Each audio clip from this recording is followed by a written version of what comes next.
Hello, my name is Tony Walsh with MyTown Roofing, and these are the 5 steps for starting an insurance claim on your roof. Number 1, you're going to want to go to our website at mytownroofing.com, and there you can set up an inspection. Our office manager will give it to one of our project managers, and we'll reach out to schedule that inspection with you.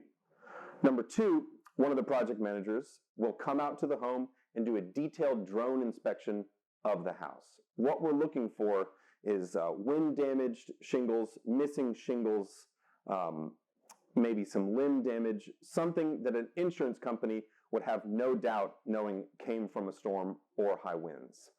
Number 3, we're going to go over those drone findings with you in an easy manner. We want to take those pictures to make it very clear what's wrong with the roof. Number 4, we go over that with you.